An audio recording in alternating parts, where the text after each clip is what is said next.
बुद्धिराशि शुभ गुण सदन बंदौ गुरु पद पदुम परागा सूरज सुबास सरस अनुरागा मंगल भवन अमंगल हारी उमा सहित जहि जपत पुरारी सुमिर शिवा शिव पाई पसाऊं वर्णौ राम चरित चित चाऊं पानी ग्रहण जब कीन महेशा यह रशे तब सकल सुरेशा हरि राम चरित सब आए प्रेम पुलक लोचन जल छाए कवन सो काज कठिन जग माई जो नहीं होई तात तुम पाई राम काज लगी तब उतारा सुनता ही भयं पर्वताकारा। हे महादेव, इस जगत में बाबा, इस जीवन में बाबा, न कोई कार्य कठिन है, न ही कोई कार्य संभव है भैया।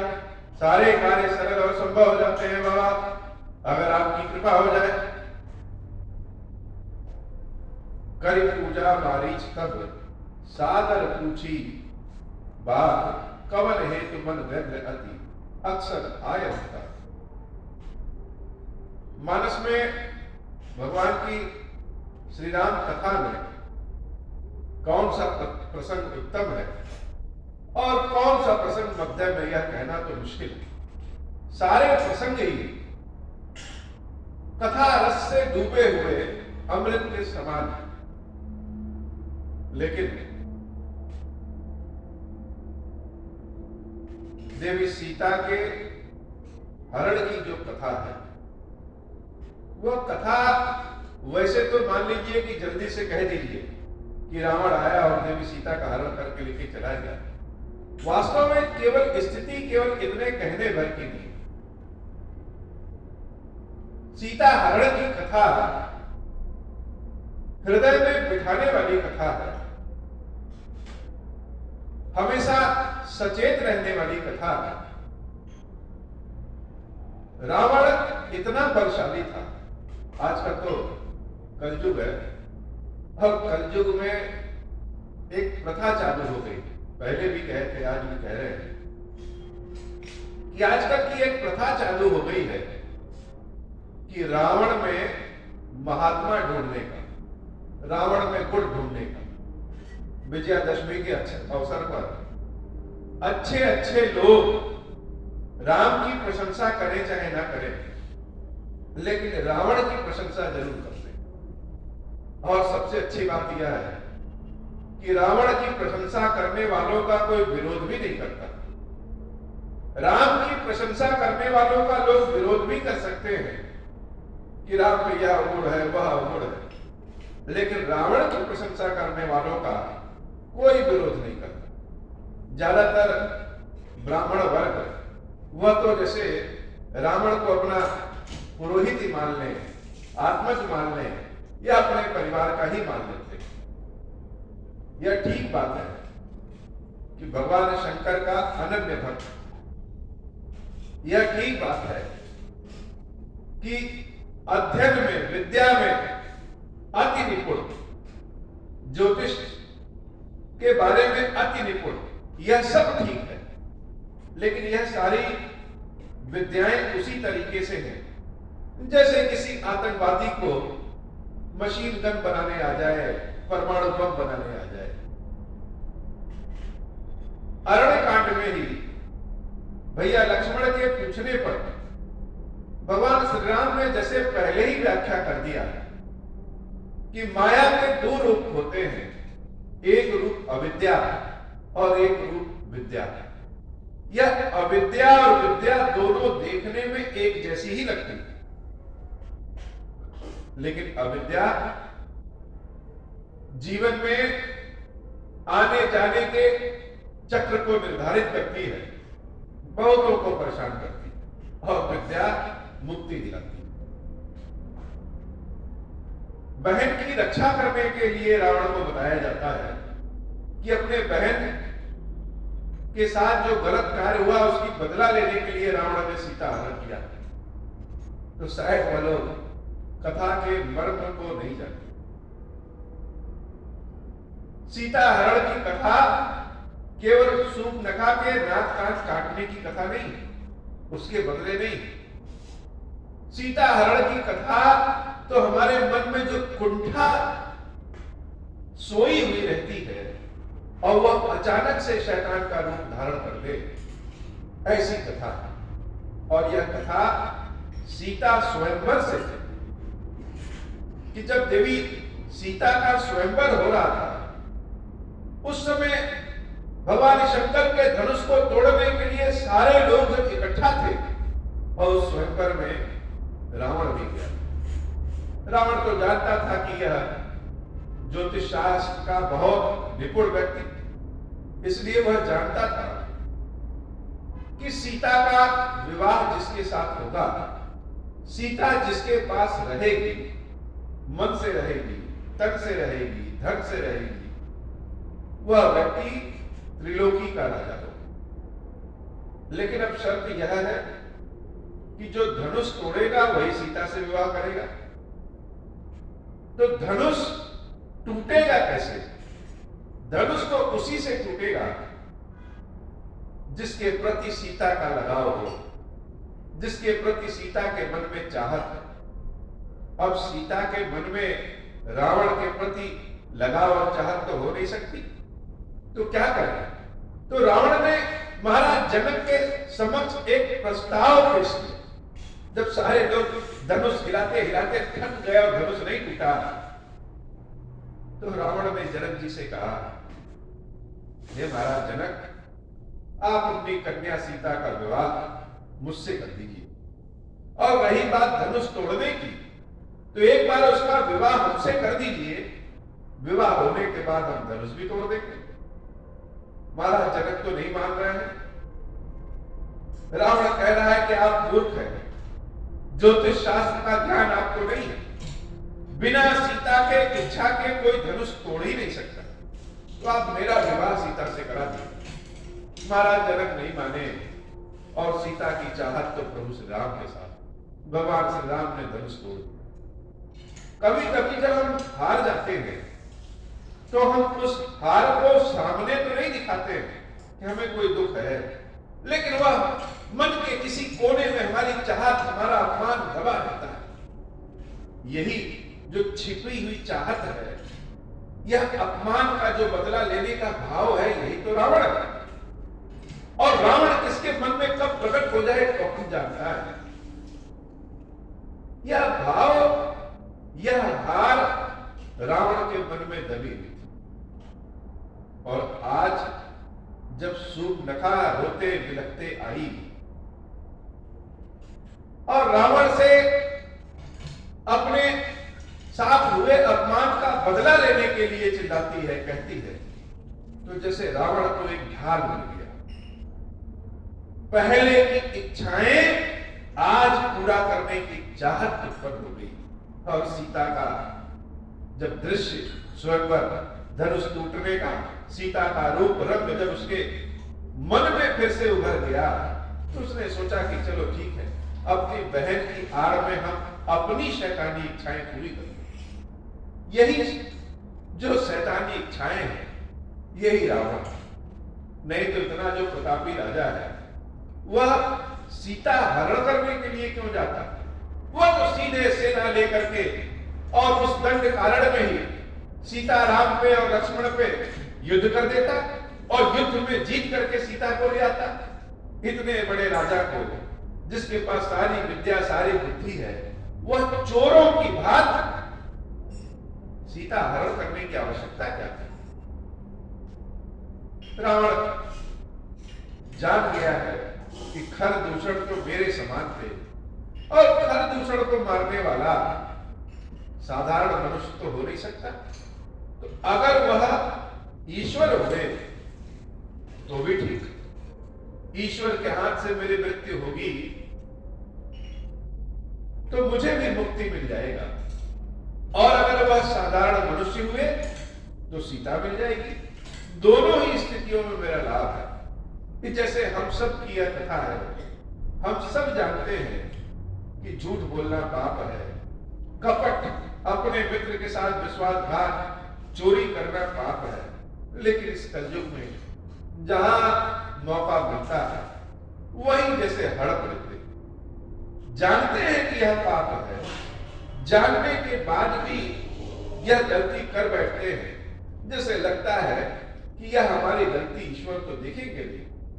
रावण भी वैसा था, मन में विचार आ रहा है कि यह ईश्वर है, लेकिन उसके बाद भी वह अपने कुतर्क बुद्धि से स्वयं को समझा देता है कि अगर ईश्वर हुए तो मेरी मुक्ति, और अगर साधारण मनुष्य हुए तो सीता, दोनों मिल जाए। रावण अकेले पुष्पक विमान लेकर के दंड कारण में मारीच के पास पहुंचता है। मारीच उसके मामा, करी पूजा मारीच तब सादर पूछी बात। और आज पहली बार मारीच को झुक करके रावण ने प्रणाम किया। भगवान शंकर कहते हैं देवी पार्वती, जैसे बांस जब झुकता है तो धनुष बन करके तीव्रता से प्रहार करता है, वैसे अगर नीच व्यक्ति कभी झुक जाए तो मान लो कि वह बहुत तेजी से प्रहार करने वाला है। मारीच सोच रहा है कि रावण आज मुझे झुक करके प्रणाम क्यों कर रहा है। फिर भी विधिवत पूजा मारीच ने रावण की। विधिवत पूजा क्यों? कड़ी पूजा मारीच, क्योंकि रावण ने तो हर जगह यह घोषणा कर दिया था कि न कहीं यज्ञ होगा, न हवन होगा, न तप होगा, ईश्वर तो मैं ही हूं, सारे देवताओं को तो मैंने अपने आप बंधक बना लिया है, तो ईश्वर तो मैं ही हूं। रावण बहुत बुद्धिमान है, लेकिन किसमें? चालाकी वाली बुद्धि। मारीच ने सोचा भले रावण इतना मीठा बोल रहा है, लेकिन जो कहे उसको करने में ही मेरी भलाई है। 10 मुख सकल कथा ही आगे, कहीं सहित अभिमान अभागे। रावण ने सारी कथा बना करके सुना दी कि हमारी बहन सूर्पनखा का नाक कान उन तपस्वियों ने काटा है, हमें उसकी स्त्री का हरण करना है, कहीं सहित अभिमान अभागे। मारीच के कान में जब सीता हरण की बात गई तो मारीच को लगा कि हमारा दुर्भाग्य जागृत हो गया है। कभी कभी होता है कि व्यक्ति सोचता है कि हमारा दुर्भाग्य अब जागृत हो गया, अब इस दुर्भाग्य से हम बाहर निकलने वाले नहीं। हो कपट मृग तुम छलकारी, जय विधि हरि आनंद देवकारी। मारीच से रावण ने कहा कि हे मारीच, हमें सिर्फ सीता का हरण नहीं करना, समूचे समाज में जो राम की मर्यादा बन गई है कि ईश्वर है, हमें उनका हरण करना है। जैसे रावण यह सोच रहा हो कि जब हम सोने का मृग उस सीता राम के समक्ष पेश करेंगे, सामने ले जाएंगे, तो अगर मनुष्य होंगे तो उनके मन में लालच आ जाएगा, क्योंकि मनुष्यों के मन में तो स्वर्ण को लेकर के आज भी लालच है। और अगर वह ईश्वर होंगे तो सोने के मृग की ओर ध्यान ही नहीं देंगे। मानो रावण सीता राम की ही परीक्षा लेना चाहता है कि ईश्वर है कि नहीं है।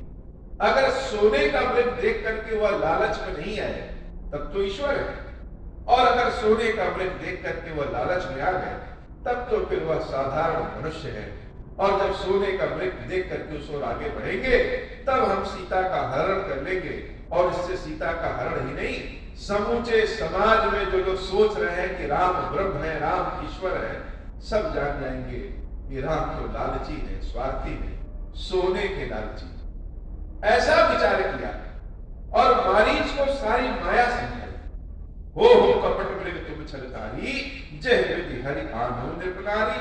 ते ही पुनि कहा सुनहु दसीसा, दे नर रूप चराचर ईसा। जब हम गलत काम करने जाते हैं, प्रकृति हमें किसी ना किसी तरीके से इशारा करती है, लेकिन हमारा यह मन जो दूषित प्रभाव में डूबा होता है, अपने ही तर्कों से, कुतर्कों से उस इशारे को काट लेता है। मारीच ने कहा, हे रावण, जिसका हरण करने जा रहे हैं, जानते हो कौन है? ते नर रूप चराचर ईशन। जैसे मारीच ने सामने बता दिया कि वह मनुष्य रूप में है, मनुष्य रूप में देख करके धोखा न खाओ, है तो मनुष्य रूप में, लेकिन है कौन? चराचर ईसा, समस्त संसार के वह ईश्वर है। तुम तीन लोगों के स्वामी हो, वह न जाने कितने ब्रह्मांडों के स्वामी हैं। इसलिए धोखे बनाओ, तासो तात बैर नहीं कीजिए, मारे मरिए जियाए जीजे। ऐसे लोगों से दुश्मनी नहीं करते। जिसके मारने से व्यक्ति मर जाए, जिसके जिलाने से व्यक्ति जी जाए, ऐसे भगवान से दुश्मनी नहीं करते। इसलिए इस धोखे में ना रहो। मुनि मकरावन गयो तुम्हारा। मैं अपना अनुभव बताता हूं कि जब यह छोटे थे और विश्वामित्र जी अपने यहां दोनों भाइयों को ले गए थे, तो सुबाहु ताड़का का वध एक बाण में इसी राम ने किया था। मुझे बिना फर का बाण मारा तो वहां से 100 योजन दूर हम यहां जंगल में आके गिरे, और आज भी उस दर्द का हमको एहसास होता है। हमने अपनी प्रत्यक्ष आंखों से उस नर रूप में स्थित ईश्वर को देखा है। हे रावण, धोखे में न पड़ो। मुनि मख राखन गयो तुम्हारा, बिनु फर सर रघुपति मोहि मारा। सत जो जन आयो छन माही, तिन सन बैर किए भल नाही। भाई मम कीट भृंग की नाई, जहां तह मैं देखो दो भाई। जाओ नर तात तदप अति सूरा, तिनहि विरोधिनम आयई पूरा। मंगल भवन अमंगल हारी, उमा सहित जहि जपत पुरारी। जहि तारका सुबाहु भति, खंडेव हर उदंड। खर दूषण की सिराब है, मनुज की अस परिपट। ए मूर्ख, अपनी मूर्खता न दिखाओ। वह साधारण मनुष्य नहीं है। वह कौन है?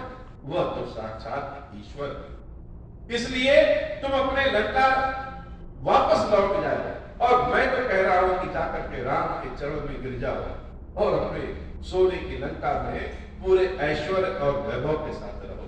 जाहु भवन कुल कुशल विचारी, सुनत जरा दीन हसी बहुमारी।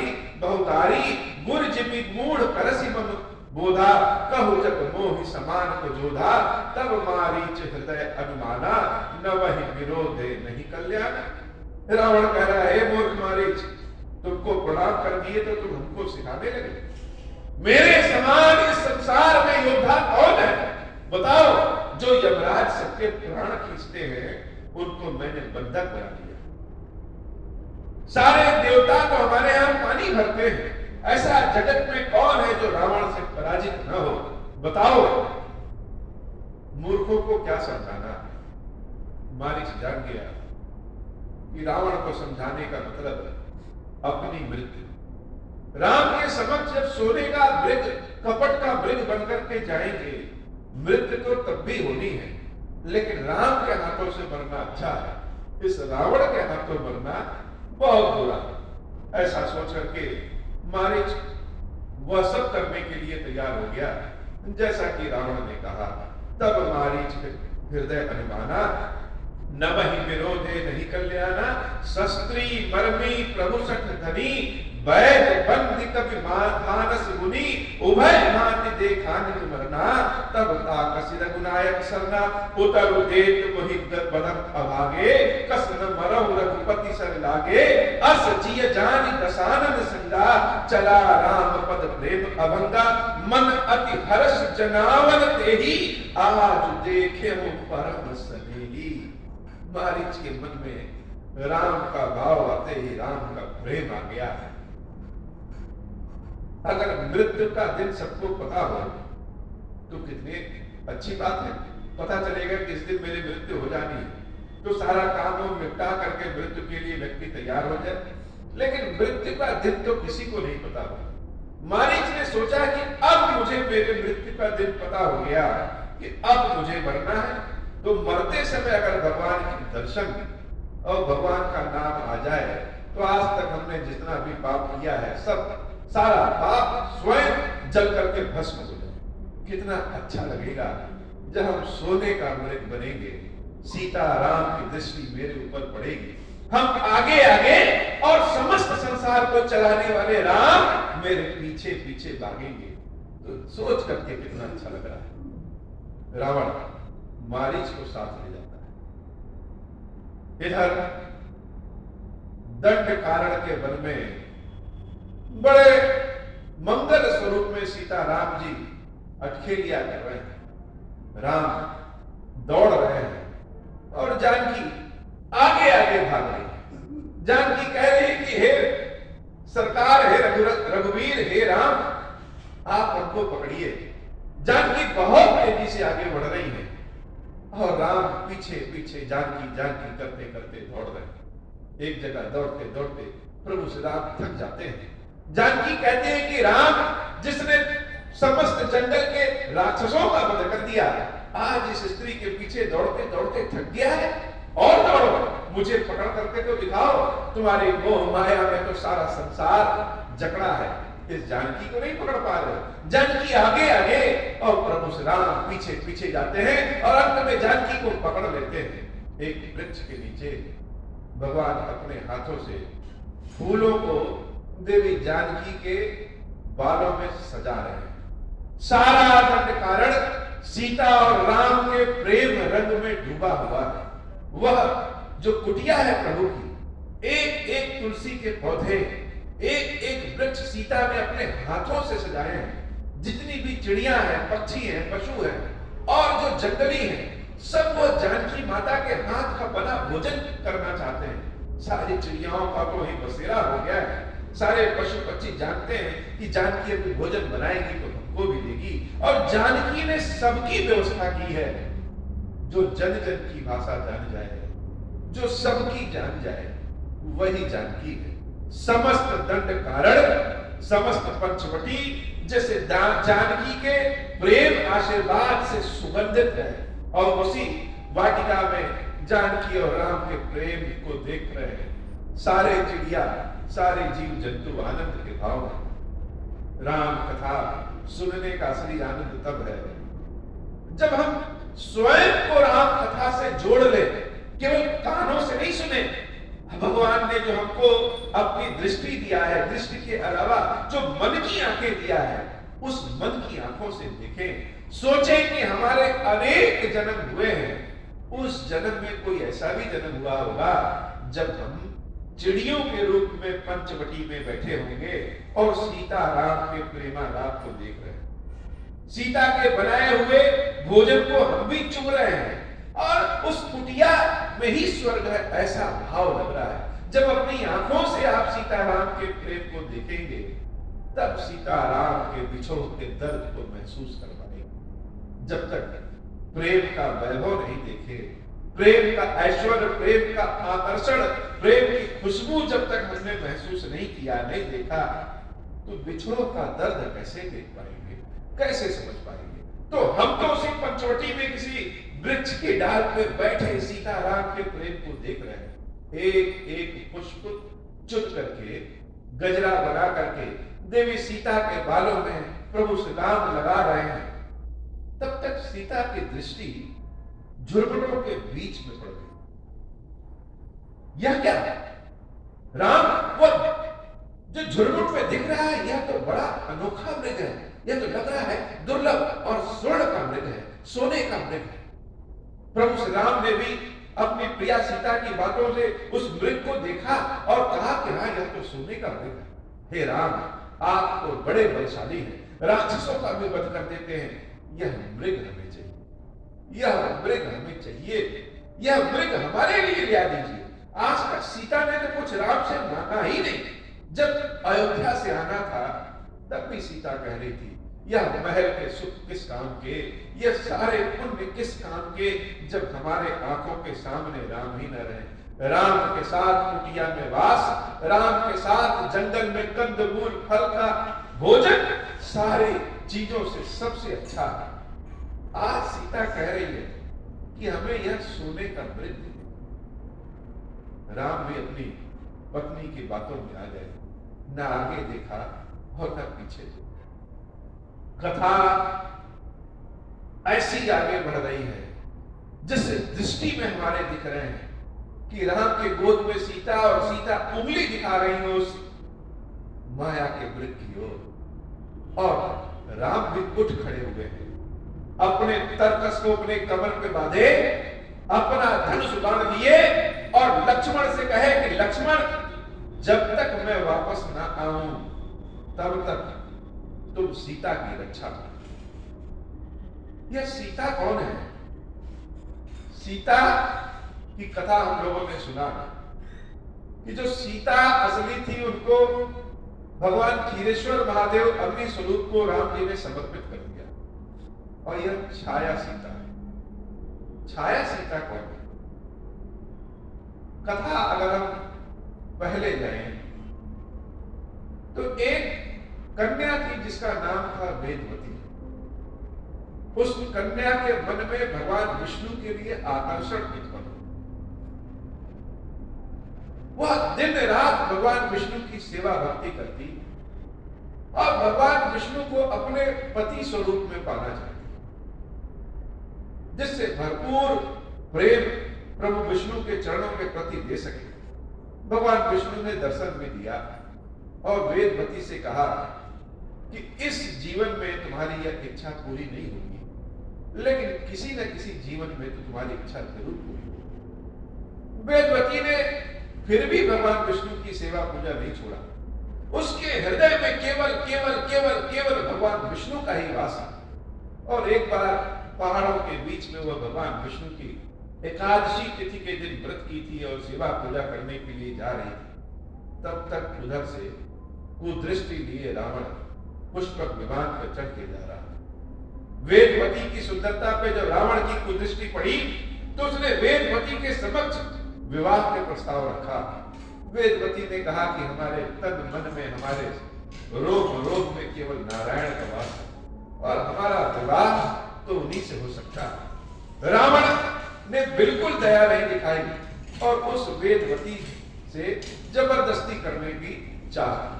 वेदवती का उसने हाथ पकड़ा और वेदवती से क्रोध में जल करके भस्म होने लगी कि भगवान नारायण के प्रसाद को तुमने स्पर्श कर दिया, तो यह शरीर तो हमारा दूषित हो गया।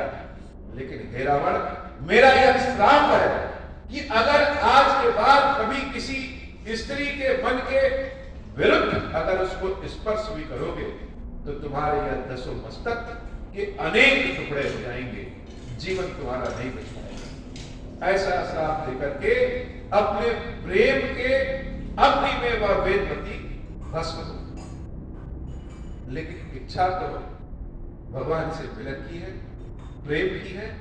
वही वेदवती इस जीवन में छाया सीता के रूप में, और अब वही वेदवती कारण बनेगी रावण की मृत्यु की। कालांतर में यही वेदवती इस छाया सीता के रूप में भी, उस वेदवती को राम तो प्राप्त नहीं होते, कुछ क्षण के लिए मिलते हैं। इसी वेदवती का जन्म महाभारत के समय में द्वापर युग में कहते हैं कि द्रौपदी के स्वरूप में होता है। द्रौपदी के हृदय में भगवान कृष्ण का अनन्य प्रेम, इस प्रेम को हम कोई नाम नहीं दे सकते। कुछ कुछ प्रेम ऐसे होते हैं जिसको नाम नहीं दिया जा सकता कि कौन सा प्रेम है। वह कृष्ण है तो द्रौपदी का एक नाम कृष्णा है। सखा पहले कुछ लोग भाई बहन का रिश्ता करते हैं, कहते हैं, लेकिन वास्तव में कृष्ण और कृष्णा का जो रिश्ता है, जो संबंध है, वह तो भक्त और भगवान का है। उस जन्म में भी कृष्णा कृष्ण को नहीं मिली। देवी द्रौपदी के मन में इच्छा थी कृष्ण से विवाह की, लेकिन द्रुपद जी ने पहले ही कह दिया कि हम उससे विवाह करेंगे जो कि मछली की आंखों में तीर मार देगा। स्वयं भगवान कृष्ण जब द्रुपद के यहां जाते हैं तो वह तो नारायण है, सब जानते हैं, और उस द्रौपदी को सिखाते हैं कि द्रौपदी, आज के बाद तुम्हारा एक नाम कृष्णा होगा। कोई जरूरी नहीं है कि हमारा और तुम्हारा संबंध प्रेमी प्रेमिका पति पत्नी के रूप में ही। ईश्वर और भक्त का जो संबंध होता है, मित्र का जो संबंध होता है, वह संबंध इस जन्म में है और अगले किसी जन्म में तुम्हारी यह इच्छा भी पूर्ण हो। उस जन्म में भी भगवान से मिलन की इच्छा उस वेदवती की पूर्ण नहीं हो पाती। यह वेदवती की कथा नहीं, यह भगवान से प्रेम की कथा है। वही वेदवती इस समय सीता के देश में। रावण सोच रहा है कि अगर वह मनुष्य होंगे तब तो इस मृग के पीछे भागेंगे, और ईश्वर होंगे तो नहीं भागेंगे। ईश्वर ने तो दूसरी ही लीला कर दी। रावण परीक्षा लेने आया था सीताराम की, और प्रभु ने उसको ही अपनी माया में फंसा दिया। उस सोने के मृग के पीछे राम दौड़ पड़े, और राम दौड़ते समय, जाते समय जो तीर धनुष लेकर के, जो भाव लेकर के निकले, सीता के मन मस्तिष्क में भगवान की वही छवि अंकित हो गई। प्रभु आगे बढ़े। निज परम प्रीतम देखी लोचन, सुफल कर सुख पायो, श्री सहित अनुज समेत, कृपा निकेत पद मन लायो, निर्वाण दायक क्रोध जाकर, भगति अब सही बस करी, निज पानी सर संधान सो मोहि, बदहि सुख सागर हरि। मम पाछे धर धावत, धरे सरासन बाण, फिर प्रभु बिलोकिनु, धन्य नमो सब आन। मंगल भवन अमंगल हारी, उमा सहित जहि जपत पुरारी, तहि बन निकट दसानन गयो, तब मारीच कपट मृग भयो, अति विचित्र कछु बरन न जाई, कनक देह मणि रचित बनाई। सीता परम रुचिर मृग देखा, अंग अंग सुमनोहर पेशा, सुनहु देव रघुवीर कृपाला, यही मृग कर अति सुंदर छाला। सत्य संत प्रभु पति कर एही, आनहु चरम कहति भय देही, तब रघुपति जानत सब कारण, उठे हर्ष सुर काजु समारन। मृग विलोकी कटि परिकर बाधा, करतल चाप रुचिर सर साधा, प्रभु लक्ष्मण नहीं कहा समुझाई, फिरत विपिन निश्चर बहु भाई, सीता कर करहु रखवारी, बुद्धि विवेक बल समय विचारी, प्रभु विलोकी चला मृग भाजी, धाय राम सरासन साजी, निगम ने सिंह ध्यान न पावा, माया मृग पाछे सुधावा, कबहु निकट मुनि दूरी पराई, कबहु प्रगटई कबहु छपाई, प्रगटत दुरत करत छल भूरी, यही विधि प्रभु कयहु लई दूरी। तब तक राम कठिन सर मारा, धरणी पर्यव करी घोर पुकारा, लक्ष्मण कर प्रथम ही लई नामा, पाछे सुमिर सिंह मन महुरामा, प्राण तजत प्रकट सिंह देहा, सुमिर श्री राम समेत स्नेहा, अंतर प्रेम तासु पहचाना, मुनि दुर्लभ गति दीन सुजाना, मंगल भवन अमंगल हारी, उमा सहित जहि जपत पुरारी, मंगल भवन अमंगल हारी, उमा सहित जहि जपत पुरारी।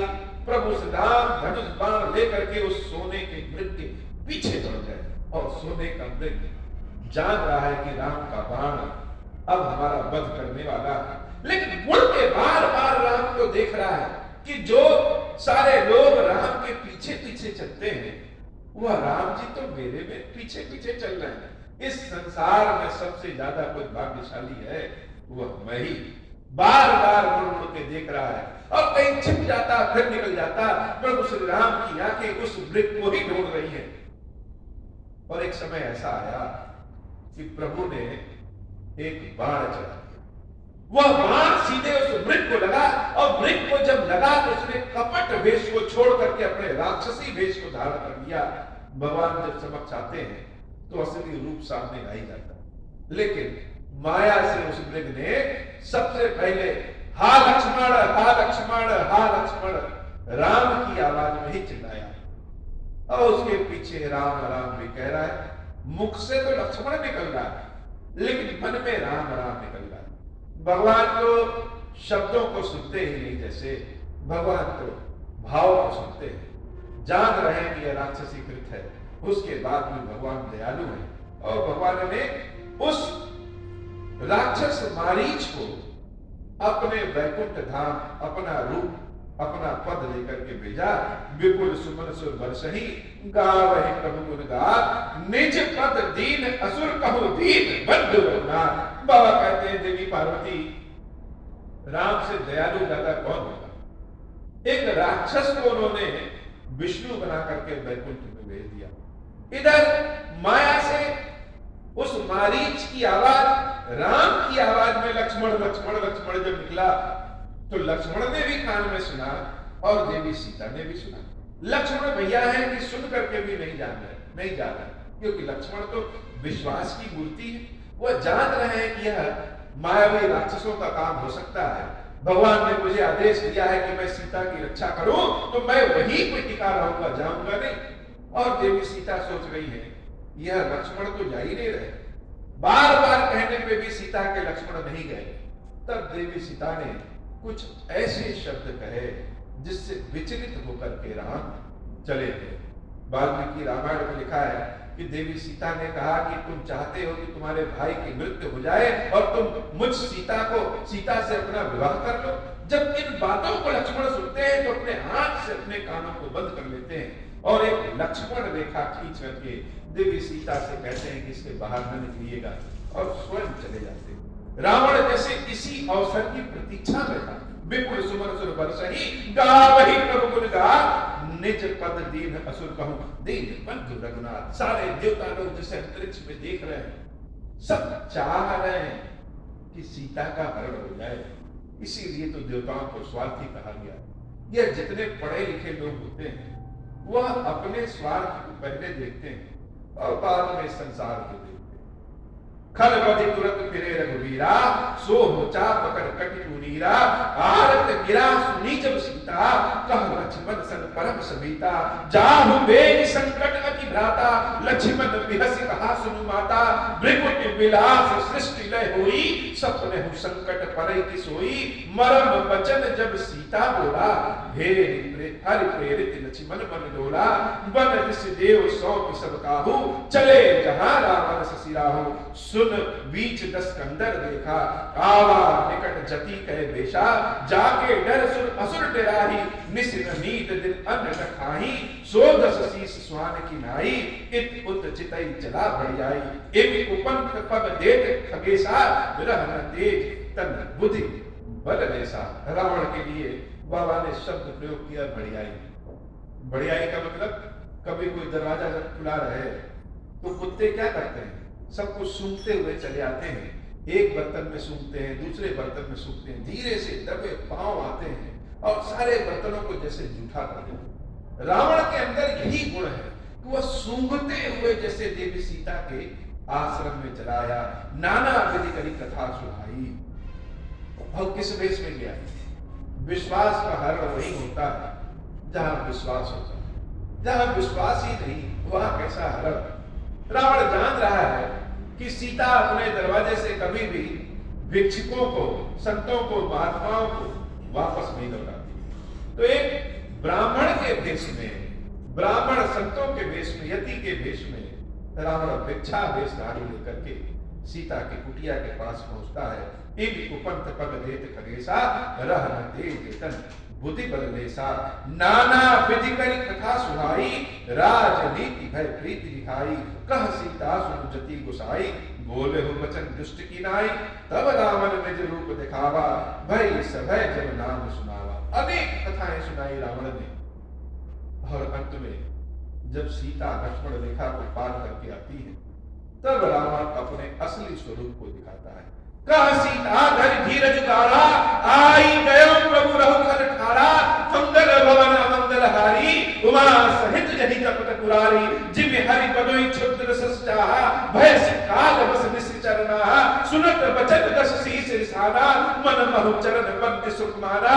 मंगल भवन अमंगल हारी, उमा सहित जहि कपट पुरारी। सीता जब रावण के भेष को देखती है तो बहुत क्रोधित और भयभीत हो जाती है। रे मूर्ख, भेष बदल के आते हो। खरगोश कभी सिंह की स्त्री को ले सकता है क्या?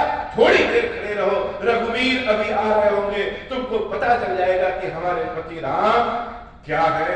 क्रोधवंत तब रावण लेने से रथ बैठाई, चला बदन पथ आतुर भय रथ हाँक न जाई। लेकिन रावण को क्रोध में आया जब राम का नाम सुना। रावण के समक्ष जब सीता ने राम के बल का गुणगान किया तो रावण जबरदस्ती अपने पुष्पक विमान में उस सीता को खींच करके बैठा लेता है। लेकिन भीतर में डरा ही नहीं हुआ। भगवान शंकर कहते हैं बहुत बलशाली व्यक्ति भी अगर चोरी करे उसका तेज समाप्त हो जाता है। रावण पुष्पक विमान को उड़ा नहीं पा रहा है, चला नहीं पा रहा है, लेकिन फिर भी सीता को वो अपने विमान में बैठा रहता है। सीता विलाप करती है, सोचती है अरे हमने क्या गलती किया, जो रघुनाथ मेरे बगल में है, जिनकी गोद में हम बैठे थे, उस रघुनाथ को छोड़ करके हमने स्वर्ण की इच्छा कर दी। जानते हैं कि सोने का मिल संसार में नहीं है, लेकिन फिर भी हमने इच्छा की है। हे रघुनाथ, हमसे बहुत भारी गलती हो गई, हमारी रक्षा करो, हमारी रक्षा करो, हमारी रक्षा करो। हाँ जग एक वीर रघुराया, कहीं अपराध विसार होदाया। अगर हमने कहा कि वह मृग चाहिए तो तुमने कभी मना नहीं किया। कौन सी गलती हो गई इस संसार में? हाँ जग एक वीर रघुराया, सीता के लिए एक ही है, वह राम है। किस अपराध के कारण इस सीता को तुमने छोड़ दिया? आरती हरण शरण सुखदायक, हाँ रघुकुल सरोज दिन नायक, हाँ लक्ष्मण तुम्हारा नहीं दोषा, सो अनुपाय कीन है भरोसा। बहुत भारी गलती हो गई, हे लक्ष्मण तुम्हारा कोई दोष नहीं है, हमसे ही गलती हो गई। इस सीता ने ऐसी कौन सी गलती की? हे राम, एक बार नाम लेने से भी तुम दौड़े चले आते हो। सुना है कि अपने भक्तों की रक्षा करते हो, यह सीता तुमको पुकार रही है, चले आओ इस सीता की रक्षा करो, रक्षा करो, रक्षा करो। विविध विलाप करत बैठे ही, भूरि कृपा प्रभु दूर सने ही। अनेक तरह से विलाप कर रही है। यही तो कलयुग है। जैसे त्रेता में भी कलयुग आ गया। जिन वृक्षों को सीता जल देती है, जिन चिड़ियों को, जिन पक्षियों को दाना देती है, जिन पशुओं को, पक्षियों को भोजन देती है, जिस जंगल को वन देवता, वन देवी के रूप में पूजा करती है, जिस सूर्य को वह जल देती है, सारे लोग सीता हरण को देख रहे हैं, लेकिन किसी की इतनी हिम्मत नहीं पड़ी कि जाकर के रावण से युद्ध कर सके। हम चाहे किसी का कितना भी भला करते रहेंगे, कोई जरूरी नहीं है। यह मन में मत सोचिएगा कि जब हमारी आवश्यकता पड़ेगी तो लोग हमारी सहायता करेंगे। जब सीता का कोई नहीं हुआ तो हम जैसे खोटे मनुष्यों का कैसे होगा? लेकिन फिर भी संसार में एक ईश्वर है जो हम आवाज देकर के बुलाएं या चुप रह करके बुलाएं, वह तो सुनता ही रहता है। विविध विलाप करत बैठे ही, भूरि कृपा प्रभु दूर सने ही। विपति मोर को प्रभु सुनावा, पुरो दास चह रासव खावा। सारी चिड़ियों से प्रार्थना कर रही है, कोई जाकर के रघुपति को बताए तो कि यह शैतान, यह दुष्ट, यह सीता को लेकर के जा रहा है। यज्ञ के अन्न को क्या कोई गधा खा सकता है? लेकिन यह गधा मुझ जैसी सीता को लेकर के जा रहा है। कोई जाकर के मेरे संदेश को, मेरे करुण रुदन को मेरे प्रभु श्री राम से जाकर के बता तो दे। लेकिन कोई भी राम के समक्ष नहीं गया। सबका भला सीता ने किया, ऐसा कोई हो ही नहीं सकता जो सीता की कुटिया में आए और सीता ने उसका आदर संस्कार न किया। लेकिन आज जब सीता के ऊपर विपत्ति पड़ी, न चिड़िया चहका रही है, न कोई सूचना दे रहा है, कहीं जैसे कोई रक्षा करने वाला ही नहीं। लेकिन अचानक एक पक्षी जैसे प्रकट हो गया। कौन? गीधराज सुनि आरत बानी, रघुकुल तिलक नारी पहचान। गीधराज जटायु ने देखा, अरे यह तो सीता है, और सीता को यह दुष्ट रावण हरण करके ले जा रहा है। अधम निशाचर लीन्हे जाई, जिब मले बस कपिला गाय। जैसे कोई कसाई कपिला गाय को लेकर के चला जाए तो वह क्या करेगा? वह तो उसका वध ही करेगा। यह मेरी सीता को लेकर के जा रहा है। वह गिद्धराज जटायु अपने बल को और रावण के बल को नहीं देखा, उसने यह नहीं सोचा कि जिस रावण ने समस्त देवताओं को हरा दिया, उस रावण से हम कैसे युद्ध कर सकते हैं। यह बिना सोचे गीधराज जटायु रावण से युद्ध करने पहुंच गए। सीते पुत्री कर जनित रासा, करे हम जात धान कर नासा, धावा क्रोधवंत खग ऐसे, छूट ही पग पर्वत कहु जैसे। वह सीता से कह रहा, पुत्री तुम डरो मत, मैं आ गया हूं, मैं इस रावण को अभी मार दूंगा और तुमको छुड़ा करके ले जाऊंगा। रे रे दुष्ट ठाड़ किन मोही, निर्भय से चल सिर जान ही मोही, आवस देख कृतांत समाना, फिर दशकंदर कर अनुमाना, की मैं नाम की खगपति होई, मम बल जान सहित पति सोई, जाना जरक जटायु केहा, मम कर तीरथ छाड़ ही देहा, सुनत ग्रीद कोतादुर क्रोधातुर भावा, कह सुन रावण मोर सिखावा, तजी जान कही कुशल गृह जाहु, नाहि अस होई हंस बहुबाहु, राम रोष पावक अति घोरा, होई हई सकल सलभ कुल तोरा, उदर न देख दशानन जोधा, तब हई गीत धावा करि क्रोधा। जटायु ने कहा, रे मूर्ख रावण, रावण के क्रोध, राम के क्रोध को तुम जानते नहीं हो। राम से जो शत्रुता करेगा वह कुल सहित उसका नाश होगा। लेकिन रावण कहां सुन रहा। गीधराज जटायु ने रावण पे हमला कर दिया, आक्रमण कर दिया और अपने पंखों, अपने चोटों, अपने चोंचों से, अपने पंजों से रावण को घायल कर दिया। रावण को सोच रहा था कि इस पक्षी को कब्जे में कर लेगा, लेकिन अंततः गत्वा जैसे जटायु से ही हार गया। धर कच बीरत कीन मही कीरा, सीत ही रात गीध पुन पीरा। एक जगह देवी सीता को बिठा दिया और तब रावण ने सोचा कि अब इस गिद्धराज से हम अपने बल पे तो नहीं लड़ पाएंगे। चोचन मारे विदार स्नेही, दंड एक भय मूर्छाते ही, तब सक्रोध निश्चर खिसियाना, काढ़ से परम करार कृपाना।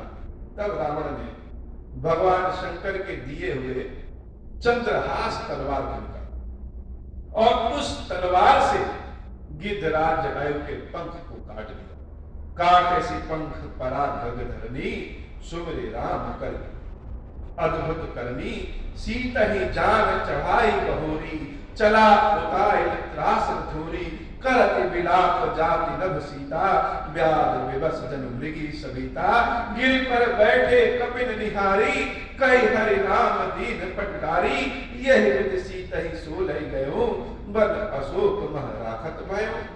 गीधराज जटायु घायल होकर के धरती पे गिर पड़े और रावण सीता को फिर से पुष्प विमान में बिठा दिया। आसमान आकाश मार्ग से सीता विलाप करते हुए राम राम राम राम चिल्ला रही है, लेकिन कोई भी सीता को बचाने नहीं आ रहा है। सीता नीचे देख रही है कि पर्वत में कुछ बंदर बैठे हुए हैं। अपने वस्त्र में अपनी पहचान की अंगूठी और कुछ और आभूषण सीता ने उस वस्त्र में बांध करके नीचे फेंक दिया, ताकि कभी प्रभु श्री राम यहाँ आए तो सीता के निशाने को जान जाए और जान जाए कि सीता कहाँ पे। सीता विलाप कर रही है और रावण ने सीता को ले जाकर के अशोक वाटिका में, अशोक वृक्ष के नीचे बिठा दिया। गीधराज जटायु राम राम राम करके जैसे अपने प्राणों की रक्षा किया हुआ है कि भगवान कभी इधर से आए तो उनको बता सके कि सीता को कौन ले गया। पार्वती मैया ने भगवान शंकर से प्रश्न किया कि भगवान आप ऐसे राक्षसों को ऐसा वरदान, ऐसा अस्त्र शस्त्र देते ही क्यों। भगवान शंकर की सेवा पूजा तो देवता लोग तो छोड़िए, मनुष्य भी करते हैं और राक्षस भी करते हैं, मुनि लोग भी करते हैं। भगवान शंकर की पूजा करने के पीछे मूल तत्व सबका क्या है, सब जानते हैं। यह भगवान शंकर तो भोलेनाथ है, बहुत जल्दी इनको पटाया जा सकता है। 2-4 बार आंसू गिरा देंगे, हाथ जोड़ लेंगे तो यह बड़े दीन दयाल हैं, तुरंत प्रसन्न हो जाते हैं और मन चाही इच्छा पूरा करते हैं। संसार में जितने भी भगवान शंकर के भक्त हैं, ज्यादातर के मूल में तो यही इच्छा होती है, क्योंकि भगवान शंकर तो औढ़दानी है, कम समय में जल्दी प्रसन्न हो जाएंगे। यह अलग बात है कि भगवान शंकर जिसको भी आशीर्वाद देते हैं, जिसको कुछ देते हैं, वह आगे चल करके कभी कभी शिव जी के लिए घातक हो जाता है, समाज के लिए ही घातक हो जाता है। लेकिन भगवान शंकर के पूजा के पीछे मूल तत्व तो लगभग यही रहता है कि प्रभु जल्दी प्रसन्न हो जाते हैं हाँ, यह भी सत्य है कि जब शिव जी के समक्ष कामना लेकर के आइए और आते रहिए, तो एक बार ऐसा समय आता है कि कामना कहीं पीछे छूट जाती है और भगवान शंकर से प्रेम हो जाता है, शिव जी ही कामना में आ जाते हैं। एक बार की बात है कि ब्रह्मा जी अपना त्याग पत्र लेकर के आए, और त्याग पत्र किसको दिया? भगवान शंकर को नहीं, देवी पार्वती को दे रहे। पार्वती मैया से ब्रह्मा जी कह रहे हैं कि हे देवी, अब मैं इस ब्रह्म पद का त्याग करता हूं, अब मैं यह काम नहीं करूं। पार्वती मैया ने पूछा क्या हुआ, क्यों आप छोड़ना चाहते हैं यह पद? मानो ब्रह्मा जी, कभी कभी हम लोग कठोर वचन में हंसी खुशी की बात करते हैं, मानो ब्रह्मा जी ऐसे ही कहना चाह रहे हैं। उन्होंने पार्वती से कहा, देवी आपके पति के कारण। पार्वती मैया ने कहा क्यों, ऐसा क्या हुआ?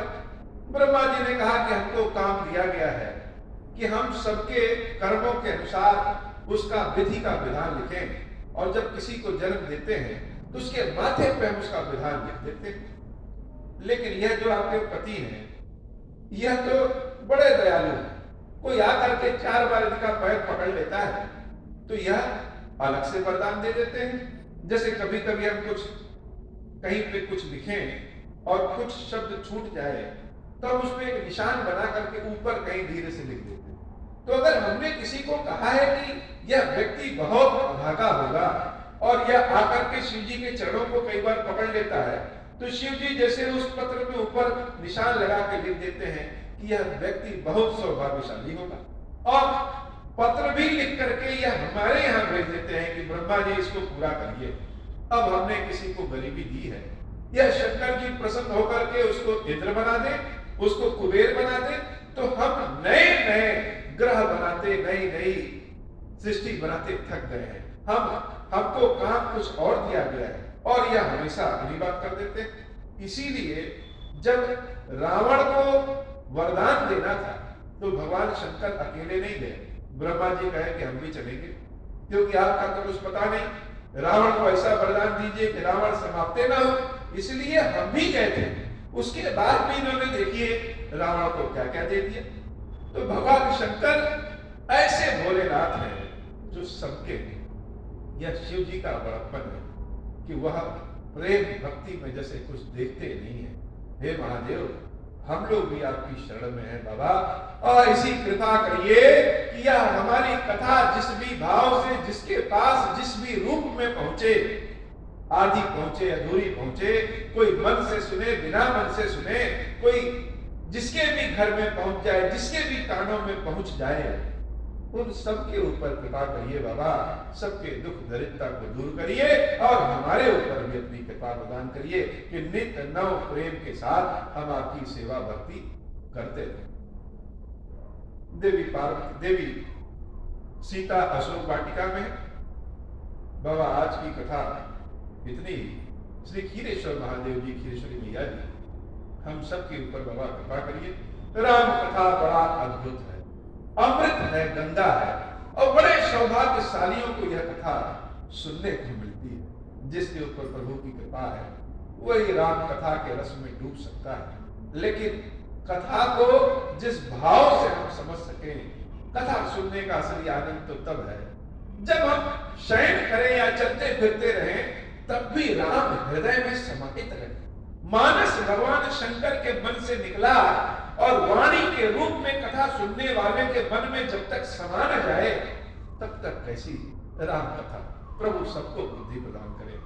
अब हो प्रसन्न प्रभु मोह पर, नाथ दीन पर नेहु, निज पद भगति देहु प्रभु, पुनि दूसर बर देहु। तब माया बस जीव जड़, संतत फिरहि बुलाना। हम पर क्रोध न करिय प्रभु, कृपा सिंधु भगवाना। शंकर दीन दयाला, अब हम पर हो कृपाला। साप अनुग्रह होई जहि विधि, नाथ थूरहि काला। दीन दयाल विरुद्ध संभारी, हरहु नाथ मम संकट भारी, जहि विधि होई नाथ हित मोरा, करहु सुबेदी जानि दास मैं तोरा। राम राज बैठे त्रय लोका, हर्षित भय गए सब शोका। जैसा काम नर सुनहि जगावहि, सुख संपत्ति ना विधि पावहि। जो इच्छा करी हम मन माही, हरि प्रसाद कछु दुर्लभ नाहि। मंगल भवन अमंगल हारी, उमा सहित जहि जपत पुरारी। बोले श्री खीरेश्वर महादेव जी, खीरेश्वरी मैया जी की सदाई जय हो। खीरेश्वरम, हे भगवान शंकर, आप ऋण, पातक, दुर्भाग्य और दरिद्रता की निवृत्ति के लिए तथा संपूर्ण पापों का नाश करने के लिए मुझ पर प्रसन्न होइए। मैं दुख और शोक की आग में जल रहा हूँ, संसार भय से पीड़ित हूँ, अनेक प्रकार के रोगों से व्याकुल और दीन हूँ। हीरेश्वर, मेरी रक्षा कीजिए। देव देवेश्वर, सबको निर्भय कर देने वाले महादेव जी, मेरी इसकी हुई पूजा को पार्वती जी के साथ ग्रहण कीजिए, मेरा मंगल करिए। महादेव शिव शंभु, महादेव शिव शंभु, महादेव शिव शंभु। ओम श्री राम।